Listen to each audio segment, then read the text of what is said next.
ये प्रश्न साधकों के हृदय में उठता है कि भगवान ऐसा क्यों करते हैं, भगवान ऐसा क्यों करते हैं। भैया एक कंकड़ उठाओ और शीशे पे ऐसे मारो, पूरा ढेर हो जाएगा। और गोली मारने पर भी ढेर नहीं होता। वही शीशा है जिसको गरम ठंडा करते करते बुलेट प्रूफ बना दिया। नहीं बना दिया, गोली मारो तो नहीं लगता, शीशा ही तो होता है। तो भगवान अपने भक्त को बुलेट प्रूफ बनाते हैं। ये काम क्रोध लोभ मोह मद मत्सर कुछ ना बिगाड़ पावे।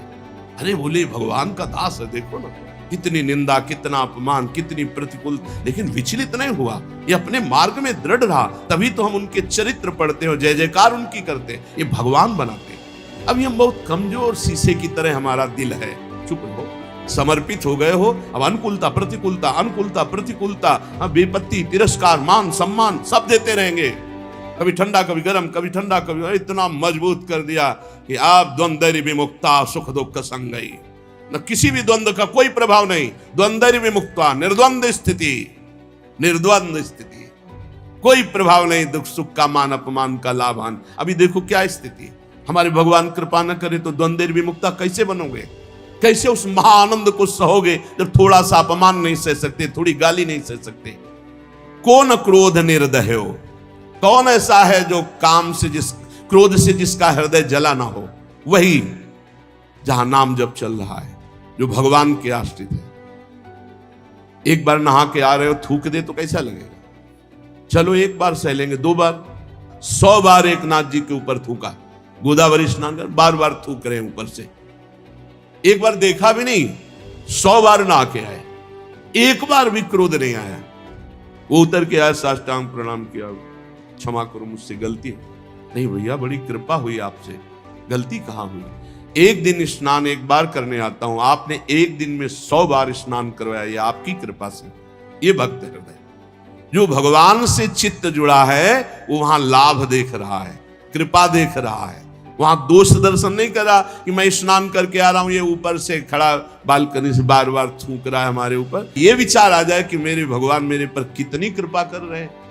ये हर बार मुझे एक रोज में 1 बार, और यहां एक रोज में 100 बार गंगा स्नान। विचार बहुत बड़ी सिद्धि है, विचार ही बहुत बड़ी उपलब्धि है। विचार ही हमारे जीवन को उज्जवल बनाते हैं, विचार ही नीच गिरा देते, विचार ही जीवन मृत्यु तुल्य कर देते हैं। भजन से क्या मिलता है, उत्तम विचार। उत्तम विचार 1 सेकंड में हर विकार को मिटाकर भगवत स्वरूप में स्थित।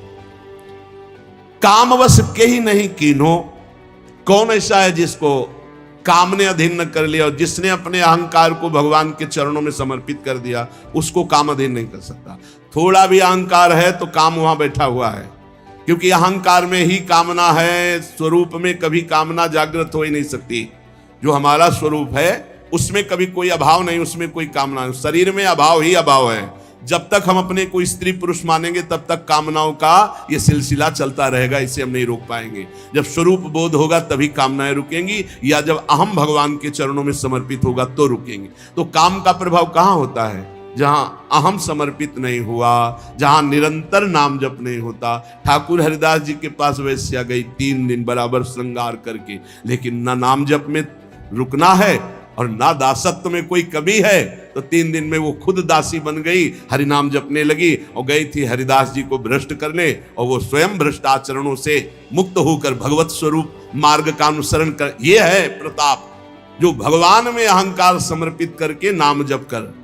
को न लोभ दृढ़ फंद बांध त्रासन कर दीन हो। किसके इतना विवेक बल जागृत हो जाता है कि लोभ ना बांध पावे, वही जिसको नाम का लोभ है। लोभ फांसी में उसी का गला नहीं बंधता जिसके गले में गोविंद का नाम चलता रहता है, पक्का समझ लो। लोभ पास जई गल न बंधाया, सोनर तुम समान रघुरा। ये लोभ उसी की फांसी की तरह गले को बांध लेते जहां नाम जप नहीं चलता। लोभ में लोग क्या क्या पापाचरण कर रहे हैं, खुला जान रहे हैं कि ये दीन है, ये गरीब है, ये निर्दोष है। रुपया मिल रहा है, पद बढ़ रहा है, हमारा लाभ हो रहा है, उसका नाश हो रहा है। तो तुम्हारा लाभ कैसे हो जाएगा, तुम्हारा नाश तो हो ही जाएगा। अपने सुख के लिए लोभ से युक्त होकर के दूसरों को दुख देने वाला त्रिभुवन में कोई हो, कभी भी कहीं भी वो सुख का अनुभव नहीं कर सकता। पक्का समझ लो, चाहे वो शास्त्राबाहु अर्जुन जैसा महाबली क्यों ना हो, जिसे भगवान दत्तात्रेय जी का आशीर्वाद प्राप्त था, सिद्धियां चरणों में लौटती थी, काट के फेंक दिया भगवान ने ही अवतार लेकर परशुराम रूप में। जो दूसरों को दुख देता है, अपने लोभ के लिए दूसरों को कष्ट देता है, दंड देता है, वो कहीं भी बैठा हो, ऐसा बुरा नाश होगा उसका कि कहीं संभलने का कोई भी चांस नहीं मिलेगा। जिसके गले में नाम चल रहा है, गोविंद गोविंद राधा राधा राधा राम हरि कृष्ण, जो भी, उसको लोभ पास जे गल न बंधा। ये लोभ रूपी फांसी उसके गले में नहीं पड़ेगी। विचार बता रहे, भजन से क्या होता है? इस भजन सारथी सुजाना, बुद्धि रूपी सारथी बड़ा सुजान हो जाता है, सतमार्ग रूपी पथ पे इंद्री रूपी घोड़ों को ले जाता है, मन रूपी लगाम खींच करके। यहां बुद्धि भ्रष्ट है, क्योंकि नाम जप नहीं हो रहा, भगवद आश्रय नहीं, तो कौन लोभ दृढ़ फंद बांध त्रासन कर दीनो। बड़ा दुख भोगना पड़ता है लोभी आदमी को, बड़ा दुख। वर्तमान में तो जलता ही रहता, चाहे जितना करोड़ों रुपया आ जाए, परिणाम में भविष्य उसका बड़ा मंगल होगा, क्योंकि लोभ के कारण उसने कितने बड़े बड़े पाप किए हैं। बहुत बहुत लोभ ये नष्ट कर देता है, और देखा भी है, लोभ से नष्ट होते हुए भी देखा है। बहुत सूक्ष्म बुद्धि से जब विचरण करते थे, कहीं कहीं साल साल भर गंगा किनारे एकांत स्थल मिले तो रुके, तो सब लोग मिलते ही थे, सब पता चलता है। ये लोभ जो है बुद्धि को इतना अधीन कर लेता है। वैसे सिद्धांत कहता है, धन गया तो कुछ नहीं गया, स्वास्थ्य गया तो कुछ गया, और चरित्र गया तो सब कुछ गया, ऐसा कहा गया। सिद्धांत जो है वो ये कहा गया। अब अंग्रेजी तो याद नहीं, इसको अंग्रेजी में कहा गया, money is lost, nothing is lost, health is lost, something is lost, और character is lost, everything is lost. सब नष्ट हो गया। अगर चरित्र चला गया तो सब चला गया। आज क्या है? कौन हृदय नहीं लाग कठिन अति नारी नयन सर। आगे कह रहे, कौन ऐसा हृदय में जिसको नारी के नेत्र रूपी बाण ने घायल न कर दिया। वही हृदय है जो हरि को अर्पित है, जिसके हृदय में भगवान का स्मरण चल रहा है, उसके हृदय में नहीं। अगर देखने योग्य है तो भगवान का भजन करने वाले देखने योग्य है, और कुछ देखने योग्य नहीं संसार में, कुछ देखने योग्य नहीं। ये सब मल की सुंदरता है, मल की, ये सुंदरता नहीं है, ये मल की सुंदरता है। एक काम करने राजमहल में जाती थी, तो राजमहल में काम करने वाली साधारण घर में काम करने वाली थोड़ी होती है, वो उसका एक पदवी होती है, वो रानी की दासी पूरा। और उसका जो लड़का था, एक दिन वो महल तक गया किसी कार्य के लिए, ऊपर राजकुमारी थी। राजकुमारी को देखा तो एकदम हृदय में व्याकुलता, इतना सुंदर रूप है, तो मुझे कहां मिल सकता? मैं तो काम करने वाली इस महल में जो मेरी मां है, मैं उनका पुत्र हूं, तो भला मुझे कैसे मिल सकती है? अब इतना उसको राग तत्काल हो गया कि उसने निश्चय कर लिया, अगर राजकुमारी नहीं मिलेंगी तो प्राण छोड़ दूंगा। घर आया, खाना पीना छोड़ दिया। एक दो दिन मां ने पूछा क्या बात है, उसने कहा स्वास्थ्य ठीक नहीं। 2-4 दिन हो गए, पूछा क्या बात है, स्वास्थ्य ठीक नहीं। तो राजा से प्रार्थना की, राजवैद्य आया, उसने नाड़ी पकड़ के देखा, बोले कोई शरीर में दोष नहीं, कोई रोग नहीं इसमें, इसका मानसिक कोई रोग हो तो हम नहीं कह सकते, शरीर में कोई रोग नहीं। तब एक दिन कहा, बेटा तू मेरा अकेला बेटा है, बता ना। बोली मां तुम्हारी सामर्थ्य के बाहर की बात है, जो मेरे मन में बात बैठ गई वो मृत्यु ही होगी और दूसरा कोई उपाय नहीं। बोले एक बार तो बता के देख, अगर कोई उपाय हो तो मैं कर सकती हूँ। बोले क्या कर सकती हूँ? जिस घर में काम करती हूँ महाराज की राजकुमारी को मैंने देखा, मेरा चित्त आ गया, मैं जी नहीं सकता उसके बिना, क्या आप ब्याह करा सकती हूँ? अब ये बोलने की भी सामर्थ्य नहीं, तुरंत मृत्यु दंड दे दिया जाएगा। एक काम करने वाली राजा की पुत्री से ब्याह की बात अपने पुत्र के लिए कर सके, इतनी हिम्मत की बात कहां? सीधे राजकुमारी के पास चरण पकड़ के बैठी, बोली आप बेटी जानती हो, जीवन हो गया तुम्हारे घर में पोछा लगाते, मैं कुछ मांग नहीं रही हूं, तुमसे उपाय पूछ रहे हूं। तुम्हारी सुंदरता को देखकर हमारे पुत्र के हृदय में ऐसी बात आ गई। ये मैं जानती हूं कभी संभव नहीं हो सकता, तुम्हारे योग्य भी नहीं हो, मैं चाहूंगी भी नहीं कि ऐसा तुम करो। कहां तुम राजकुमारी, कहां मैं काम करने वाली तुम्हारे घर में? कोई उपाय है? उनका बहुत पक्का उपाय है। वो सत्संगी थी। उसने कहा 4 दिन बाद लिवा लाना, हमसे बात करना। 4 दिन का समय, और वैद्य से ऐसे जमाल गोटा टाइप लिए जो खूब दसियों सोच 4 दिन, और सोने के कलशों, राजकुमारी थी, भरवा दिया। अब 4 दिन सोच बराबर, तो चेहरा पीला, और कहा कोई यहां सेवा नहीं करेगा, दुर्गंध, मक्खियां सब वैसे। अब वो चेहरे की कांति जो चमक रही थी, बुलाया, वहीं जो कमरा वहीं से ऐसे करने लगा। बोले नहीं, ये इसी में राजकुमारी, और घड़े खुले एकदम रखे, दुर्गंध है। कहा कैसे में राजकुमारी रहती? अंदर गए तो उठाया उसको। 4 दिन से बराबर सोच हो रही थी, चेहरा एकदम पीला, एकदम ऐसा। तो उनका वो राजकुमारी कौन है जिनको छत में देखा? बोले हम ही को देखा। बोले वो सुंदरता कहाँ? बोले घड़े में भरी, ये घड़े में वही सुंदरता भरी। अच्छी, हमें ब्याह कहा तुम्हारा लड़का बचा। हृदय में ये जो सांसारिक आकर्षण है, वो आप ये समझ लो मल का आकर्षण है। निर्मल आकर्षण तो भगवान के भजन का या श्री भगवान का आकर्षण होता है। निर्मलता, ये मलिन है, ये मल है। अगर आपको भजन मार्ग में चलना है तो इसीलिए है कि सहसा किसी के मुख की तरफ मत देखो, नीचे देखो। भगवान की मुस्कुराहट से ही माया का प्रादुर्भाव हुआ है। इंद्रियां बहुत बलवान इंद्रिय गामो विद्वानम अपि कर्षति।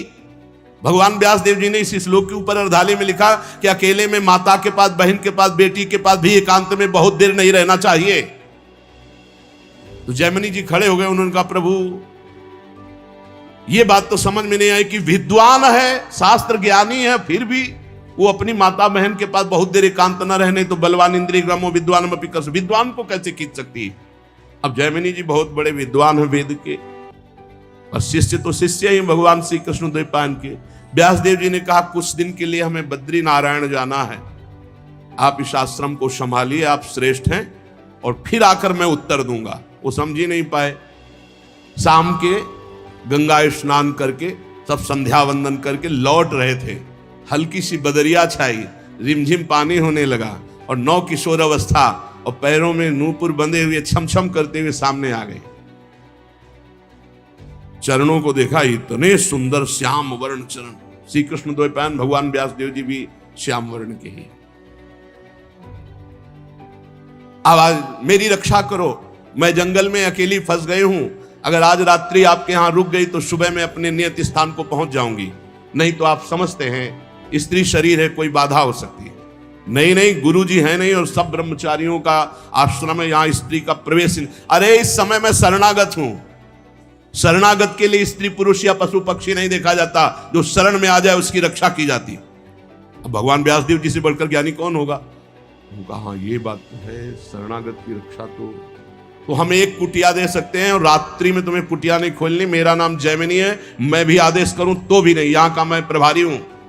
यहां की मुझे पूरी सुरक्षा दी गई है कि हर ब्रह्मचारी की सुरक्षा करते हुए मेरे गुरुदेव भगवान श्री कृष्ण द्वैपायन व्यास देव जी का आदेश है, इसलिए मैं भी आकर रात्रि में कहूं तो तुम कुटिया मत खोलना। बस जैसी आज्ञा महाराज, बस हमें तो शरण मिल जाए रात्रि भर की, और छमछमा के आगे।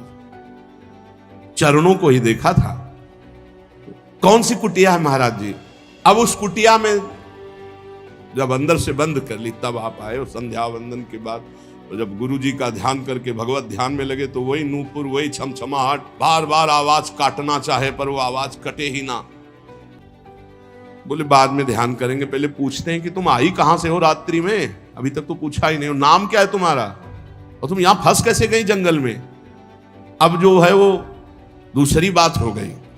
गए और उनका कि दरवाजा खोलिए, उनका नहीं दरवाजा नहीं खुलेगा, जैमिनी ऋषि का आदेश है। बोले मैं जैमिनी ही बोल रहा हूं। बोले नहीं, उन्होंने कहा था मैं भी कहूं तो मत खोलना। तो अब वहां कोई लिंटर तो पड़ा नहीं था, बहुत फूस की झोपड़ियां, खपरेला होते थे, मिट्टी की दीवार, बांस की फंटी, उसके ऊपर खपरेला हटाया, बांस की फंटी हटाई, नीचे कूद। जो रूप देखा तो ऐसा श्यामता, कोटि कोटि कंदर्प को भी मर्दन करने वाला वो रूप, 9 किशोर अवस्था, विशाल नेत्र, कपोल चमक रहे नील कमल के समान। ऐसे लंबी सांस ली, हक से हो गया वैसा रूप। भगवान है, श्री कृष्ण द्वैपायन भगवान के अवतार। कैसे आगमन, ढेर हो गए महाराज। कैसे आगमन हुआ? ढेर का मतलब सब इंद्रियां, मन, बुद्धि सब आसक्त हो गई उसी में। हम बहुत ज्यादा तो प्रश्न नहीं करेंगे, बस एक ही प्रश्न करेंगे। अब सब भूल गए। क्या तुम मुझे वरण कर सकती हो? आप जैसा ऋषि बोले तो प्राण अर्पित है महाराज। पर हमारे पूर्वजों में एक प्रथा चली आ रही कि आप जहां स्नान करने जाते हैं ना, वहां एक कालिका का मंदिर है। तो जो दूल्हा बनता है पूरा मुंह काला करके दुल्हन को पीठ में बैठाल के मंदिर तक ले जाता। तो यहाँ आसपास तो मंदिर है नहीं, वही कालिका जी का मंदिर है। आप अगर रात्रि में मुझे अपना मुंह काला करके और वहां तक बैठाल के पीठ में ले जाएं, पक्का ब्याह। तो सोचा रात्रि का समय सब ब्रह्मचारी, कोई ध्यानस्थ है, कोई भजन परायण, कोई शयन में है, मुंह काला करने में क्या लगता है। कोयला लिया, अपना मुंह काला किया, बैठो जल्दी पीठे में। रफ्तार से घुटनों के बल काफी समय तो लगा है, बीच बीच में 2-4 चपत जम। सोचा चपत जमा लो, कोई बात नहीं। मंदिर के पास गए, खींच के 2-3 थप्पड़ मारे। ये कौन सी परीक्षा है? और जब देखा तो दाढ़ी और अरे गुरुदेव बोले बलवान इंद्री ग्रामो विद्वान व पिकर सती। बोले हाँ गुरुदेव, विद्वान व पिकर सती, विद्वान को भी खींच सकती है। नारी नयन सर जाहि न लागे। कौन ऐसा है? कौन ऐसा है जो भगवान मानता है? वो ऐसा है, ये भगवान है, बस इतना। जैसे भगवान ने मोहिनी रूप धारण किया, देवता और असुर जब समुद्र मंथन किए, तो जब समुद्र मंथन से अमृत आखिरी में निकला तो असुर लेके भाग गए। तो देवताओं के ओठ सूख गए कि प्रभु इनके हाथ से अब हमें मिलने वाला। बोले नहीं, बिना झगड़े के, बिना परिश्रम के अपने आप अमृत दे देंगे। बोले प्रभु ऐसे कैसे दे सकते हैं?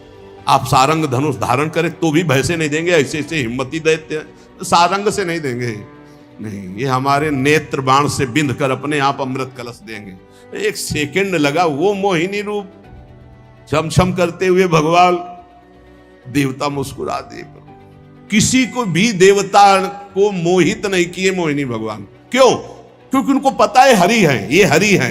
समझ रहे हो ना? एक भी देवता लुभायमान नहीं हुआ, क्योंकि पता है हरि है। और दैत्यों की तरफ जे ही गए, इतनी सुंदर तो आज तक देखा ही नहीं था किसी को। कोई है ही नहीं सुंदर, ब्रह्मा ऐसी बना ही नहीं सकते।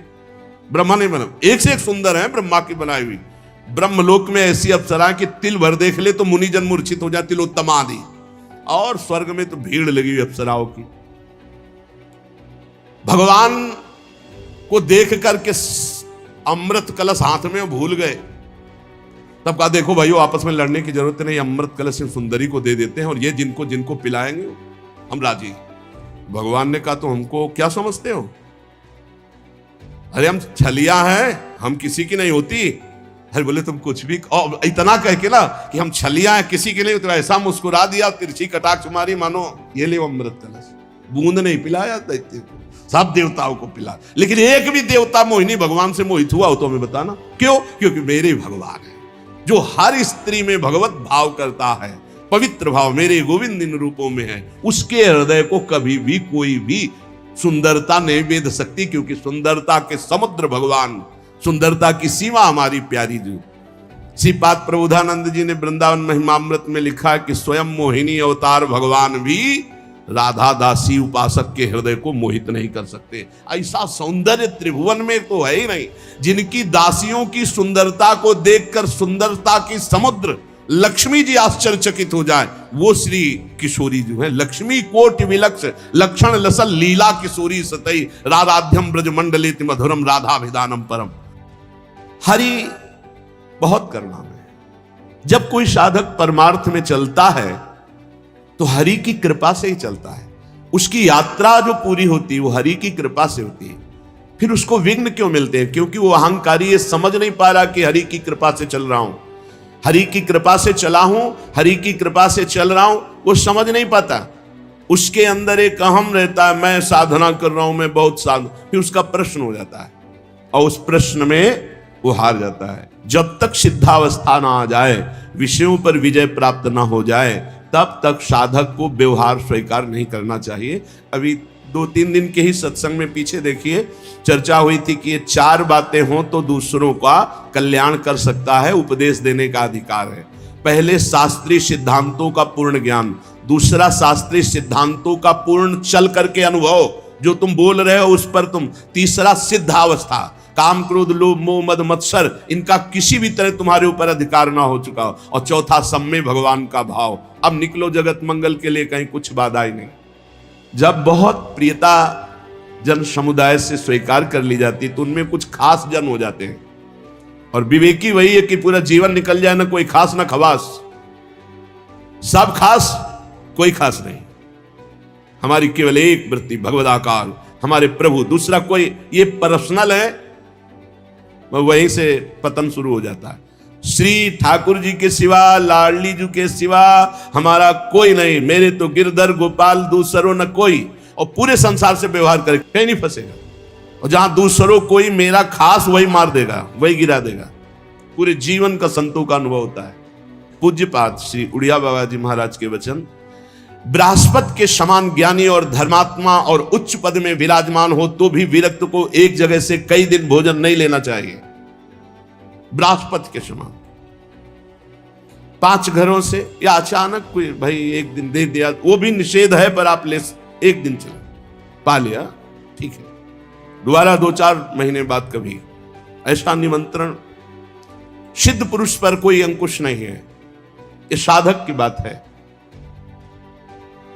क्योंकि पूज्य स्वामी श्री ओंकारानंद सरस्वती जी महाराज जब वयोवृद्ध हो गए तो एक गृहस्थ अपने घर ले गए, पिता की तरह उनका दुलार आजीवन, जो भी 2-4-6 वर्ष शरीर रहा, जो परिपक्व महाअवस्था को प्राप्त है, वो कोई सेवा करे कोई कुछ करे, कोई 95 वर्ष की अवस्था और ब्रह्माकार वृत्ति, तो धन्य है वो गृहस्थ जो उनकी से गंगा किनारे रहते थे, आखिरी में उठा लिया। कह रहे विना स्वात्मा रामेश्वरम हरिम मुग्धस त्रिभुवने, चैलेंज है त्रिभुवने, त्रिभुवन में कोई ऐसा नहीं जिसको ये माया विघ्न ना डाल दे।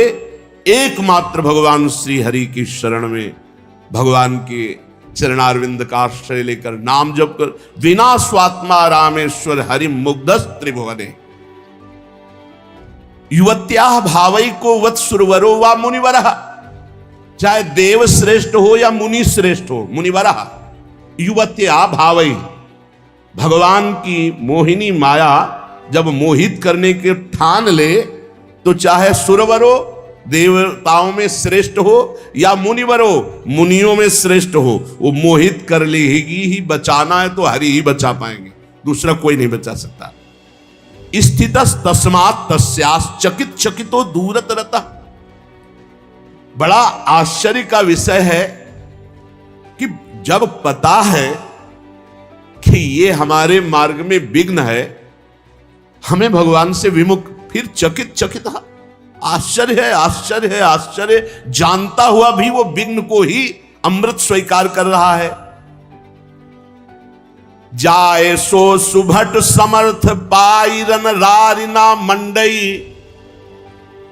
जाए सो जति कहाय विषय वासना न छंडई, जाए धनिक बिनु दान जाए निर्धन बिनु धर्महि, जाए सो पंडित पढ़ पुराण जो रत न सके सुकर्महि, श्रुत जाए मातु पितु भक्ति बिनु तिय सो जाए जय पति नहित, सब जाए दास तुलसी कहे जो न राम पद नेहु नित, सब जाए दास तुलसी कहे जो न राम पद नेहु नित।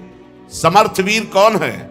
जब वीर से, योद्धा से अवसर पड़े और फिर वहां बात नहीं, अपनी वीरता दिखावे, उसे वीर कहते हैं। वही बात करे कि जाए सो जति कहाय विषय वासना न छंडे। प्रवचन बहुत बढ़िया दे लेते हो, बहुत बढ़िया ज्ञान है, लेकिन जब काम क्रोध लोभ मोह मद सूरवीर ने ताल ठोकी तो मुंह भरा गिर गए, तो काहे के तुम योद्धा, काहे के जति, काहे के बैरागी, काहे के तुम साधक और काहे के साधु। सन्यासी विरक्त वैष्णव भगवत मार्ग का पथिक कहला करके वासना पर विजय नहीं प्राप्त की, काम क्रोध पर विजय नहीं प्राप्त की, तो तुम्हारा व्यर्थ है वैराग्य धारण करना। जैसे सूरवीर बड़ी बड़ी डींगे हाँकता नहीं है, वो वीरता करके दिखाता है। और कायर घर में बैठ के डींग हाँकता है और जब वीरता की बात आती है तो भाग पड़ता है। तो वैराग्य की केवल बात कर लेना, प्रवचन कर लेना या प्रवचन सुन लेना, ये कोई विरक्तता नहीं है। विरक्तता है जब काम क्रोध का आक्रमण हो, उस समय शांत भाव से, इसी दिन के लिए तो ये पढ़ा था, इसी दिन के लिए तो सुना था, इसी दिन के लिए तो हम सत्संग एकत्रित किए हैं कि हमको कौन सा बाण क्या मार करके कौन से विषय विकार को नष्ट करना है। क्रोध आया, शांत, मेरे भजन को छीन करने के लिए सामने माया रचना रच रही है। नहीं, ऐसा नहीं, तो फिर मेरे भगवान मेरे सामने हैं, दूसरा कोई नहीं, मुझे सहन ही करना है। कितने बाण सामने हैं, बार बार वो विचार के द्वारा उसको शांत कर देता है। एक सूत्र नहीं, दूसरा सूत्र, दूसरा सूत्र नहीं, तीसरा सूत्र, मेरा प्रारब्ध क्षय हो रहा है। कई बातें एक साथ विचार में लाकर क्रोध को शांत कर लिया, काम को शांत कर। इसीलिए तो ज्ञान है, ज्ञान दूसरों को सुनाने के लिए नहीं। गोस्वामी जी कह रहे, वो विरक्त, वो भगवत मार्ग का पथिक, वो वैष्णव, वो भगत, भगत नहीं, जो ज्ञान दूसरों को बघारता है। जब अवसर आया अपने पर विजय प्राप्त करने के लिए तो फैल गिरा। किस बात का सूरवीर, किस बात का वो योद्धा? जिसके पास खूब धन है और वो दान नहीं करता, दूसरों को सुख नहीं पहुंचाता, वो धर्माचरण शून्य, वो व्यर्थ हो जाता है, नष्ट हो जाता है। जो बहुत शास्त्रों का ज्ञान प्राप्त किए, बहुत पंडित है, पुराण पढ़े हुए हैं, लेकिन वो धर्म के विरुद्ध आचरण करता है, नष्ट हो जाता है। जो माता पिता वयोवृद्ध हो गए, अब कुछ करने लायक नहीं रह गए, उनकी समर्थ पुत्र सेवा नहीं करता, वो नष्ट हो जाता है। जो अपने पति को भगवान का साक्षात स्वरूप मान करके आराधना नहीं करती, वो पत्नी नष्ट हो जाती है। जो अपनी पत्नी पर अर्धांग की भावना न करके इधर उधर वृत्ति ले जाता है, वो पति नष्ट हो जाता है। गोस्वामी जी कहते हैं, जो उसने भगवान का भजन नहीं किया, वो कोई भी हो सब प्रकार से नष्ट हो जाएगा, सब प्रकार से अंततो गत्वा वो नष्ट ही हो जाएगा। को न क्रोध निर्दयो, काम बस के ही नहीं कीन्हो, को न लोभ दृढ़ फंद बांध त्रासन करि दीन्हो, कौन हृदय नहीं लाग कठिन अति, नारी नयन सर लोचन जुत नहीं अंध भयो, श्री पाई कौन नर, सुर नाग लोक महिमंडल हूं को, जो मोह कीन हो जय न, कहे तुलसीदास सो उबरे, जही राख राम राजीव नयन। कमल नेत्र भगवान श्री कृष्ण, श्री हरि, श्री राम, जिसको रख लिए वही बच पाया। कौन क्रोध निर्दय हो, किसको क्रोध नहीं जला देगा? एक छोड़कर, जिसको भगवान का दृढ़ भरोसा और भजन में दृढ़ स्थिति है, क्रोध खाली कर देता है। बहुत भजन का आनंद उमग रहा हो, किसी पे क्रोध कर लो, फिर देखो आप कितने घंटे खाली रहते हो। भजन करने पर भी शुष्कता, कोई आनंद नहीं, कोई सुख नहीं मिलेगा। क्रोध तत्काल तप भजन के जो फल हैं उनको छीण कर देता है। क्रोध बहुत हानिकारक है, क्रोध नहीं करना चाहिए। क्रोध आता क्यों है? द्वेष पर। द्वेष होता क्यों है? राग से। किसी वस्तु व्यक्ति स्थान में जब राग होता है और वो हमें प्रतिकूलता देता है, तो हम अंदर हमारे द्वेषात्मक क्रोध आ जाता है। क्रोध की उत्पत्ति राग से होती है। राग रजोगुण से होता है, रजोगुण में ही काम वास करता है। कामा संजायते क्रोधा, कामना की आपूर्ति में क्रोध का, तो कामना रजोगुण से राग, और राग से ही द्वेष का प्रादुर्भाव होता है। जब हम जिस पर राग करते हैं उससे प्रतिकूल व्यवहार हुआ, कामना हमारी पूर्ति नहीं होती, तो हमें क्रोध आ जाता है। इसमें हमारी त्रुटि है कई तरह से। जैसे हम चाहते हैं कि हमें गाली न दे, पर वो गाली दे, हम क्यों चाहें कि हमें गाली न दे? नहीं, हमारे प्रभु की इच्छा है कि ये गाली दे, तो अब मौज से गाली दे, तुम दो, हम सुनेंगे, क्योंकि मेरा कोई प्रारब्ध है, या मेरे प्रभु ही मेरे हृदय को मजबूत कर रहे हैं। कई बार